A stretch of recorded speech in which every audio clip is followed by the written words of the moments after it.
One day, we had a school friend reunion at a coffee shop. It was raining and we were sharing our experiences and other fun events we have confronted through all these years. One of my friends shared his interesting story and convinced us to try that too. He told us that he went to a psychologist with her mother.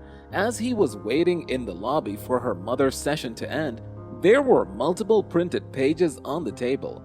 He took one of them and read it carefully. There were some random questions about daily life, like do he like parties or not? Does he make friends easily or is he antisocial? He said he went through one paper assessment. The questions were so interesting that they grabbed my attention and I began to attempt that personality test.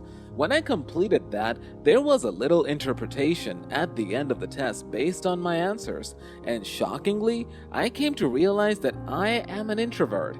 I was confused. I went to the therapist and discussed my confusion. He amazed me, saying things about myself which I did not know since my childhood. An introvert is a person who feels more comfortable focusing on his inner thoughts and ideas rather than what's happening externally. He continued saying, I am an introvert. I enjoy staying at home rather than at parties and all. I never knew I had such a character in all those childhood years. Literally, everyone sitting there agreed that they were all aware of him being an introvert since childhood. My friends again got shocked. How did he not know that about himself when everybody in his social circle knew about him?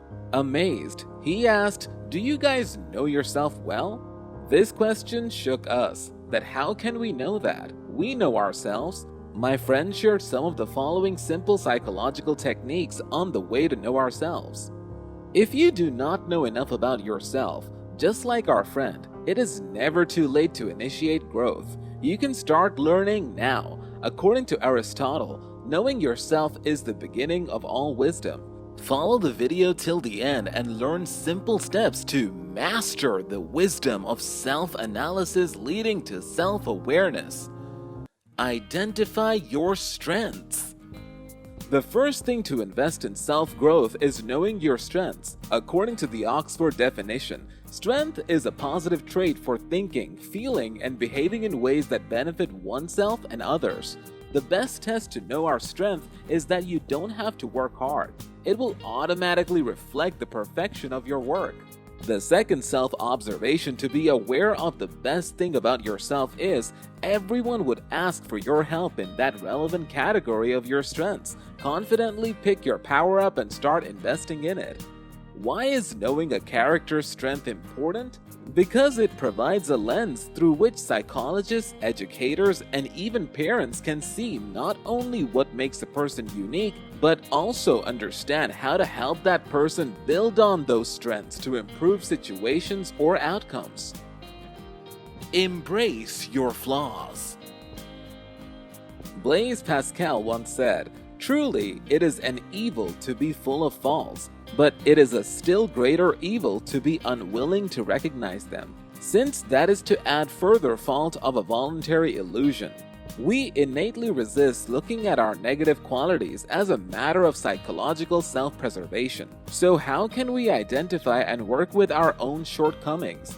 In philosophy as a way of life, Pierre Haddad comments on the therapeutic value of writing.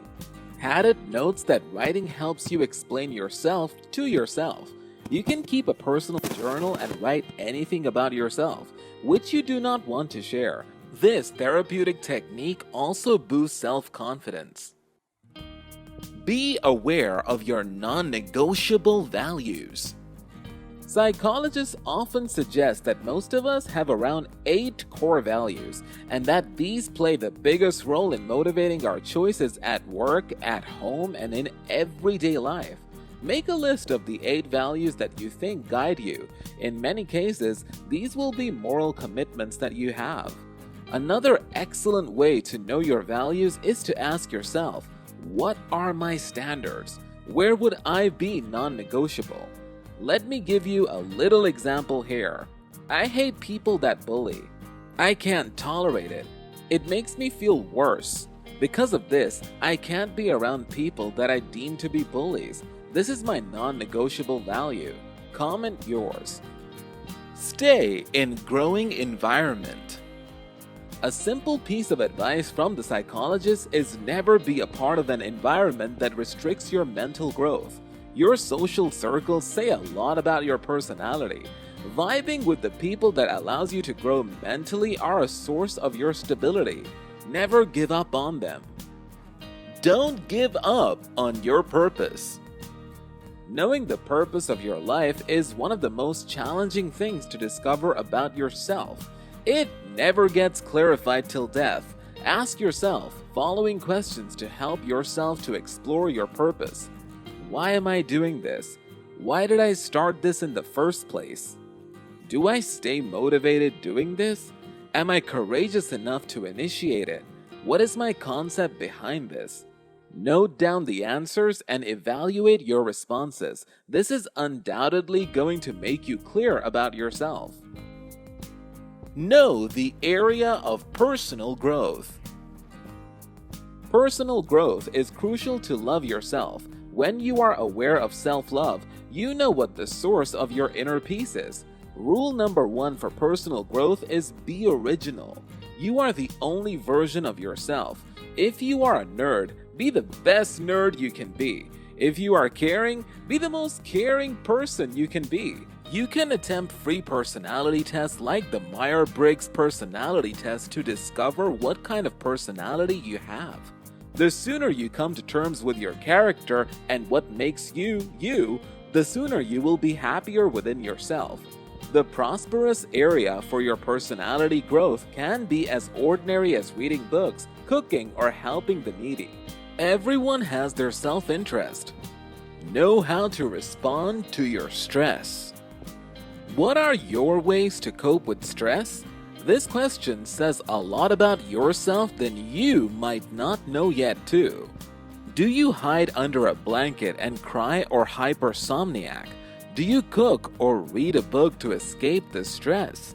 Recognizing how you respond to anxiety or stress not only helps you to identify highly stressful situations, but also to develop healthier stress coping habits to cope better with stressful situations. It will also aid in identifying your strength. What kind of person do you want to be? A role model is not about wanting to be exactly like the person, but more about admiring certain qualities you have been attracted to. Who inspires you and why? What are you doing to be like your influencer? These particular questions will guide you throughout your journey. You will have a mirror image of your personality traits in front of you.